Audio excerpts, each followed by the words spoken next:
into a legendary romance. Maybe that's wishful thinking. It's equally possible that I was merely a novelty. A fine topic of gossip until Everett came to his senses and realized that, second-born or not, the royal prince of Solis marrying a nobody was simply untenable. Even if I was technically a blue blood on my father's side. A burst of laughter at the end of the table caught my attention.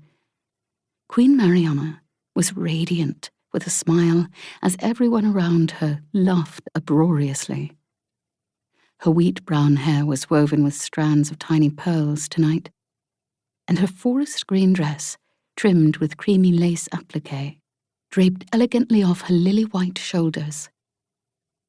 She lifted her wine glass for a sip, and I saw that she laid her right hand gently and unobtrusively onto her husband's.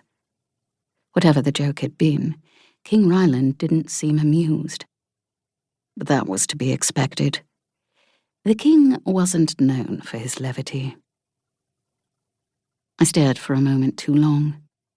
Ryland's glare locked onto me, and his frown deepened. I dropped my gaze quickly. Out of everyone of consequence in the palace, the king was the only one who had yet to warm to me. I poked at my vegetables with my fork, calculating how much luster I had left. Only 3 vials. Possibly enough to soothe Ryland's suspicions of me for a few days. But that was hardly worth it. I would have to meet with Seraphina soon and see about replenishing my stock. My stepmother wouldn't be happy about it. But at this point, losing control of the delicate balance I'd created would prove fatal. "Lady Ashlyn, what do you think?" asked Lord Hollish. I set down my fork and looked up. Everyone at our end of the table was watching me expectantly. Damn it. I needed to get better at scheming and conversing at the same time. "I beg your pardon?" I dabbed my napkin at the corner of my mouth. "I'm afraid I wasn't paying attention." "That's all right," said Lady Tar something. What was her name? "It wasn't terribly interesting." A good-natured laugh rippled through the guests, but I just took a sip of wine. Hollish owned one of the largest luster factories in the city, and it was safer not to risk antagonizing him if I could help it.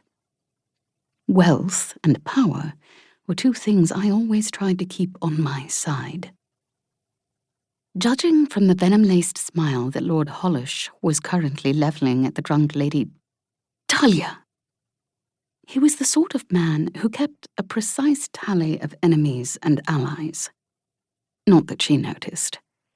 She had already launched into some rambling anecdote about her own experience at the ball. Seeing as it didn't involve any magic pumpkins or royal proposals, no one else was terribly interested. "I must say, Ashlyn," Lord Hollish turned to me with a tone that was much too familiar. "It's refreshing to have new blood around here, and you're such a lovely girl. I'm sure you'll do quite well in the palace." A tad condescending, especially considering who I was about to marry. Hollish reached over and patted my thigh in an intimate gesture he could claim was fatherly if I were to raise a fuss. I'm sure it was only coincidence that he'd timed it while Everett was distracted by conversation with someone else. I didn't raise a fuss. Lady Ashlyn never did. "That's so kind of you, my lord," I said, clasping his hand between both of mine in gratitude, and so that I could move it discreetly but firmly away from my lap. Before I released him, I flicked open his diamond cufflink and palmed it.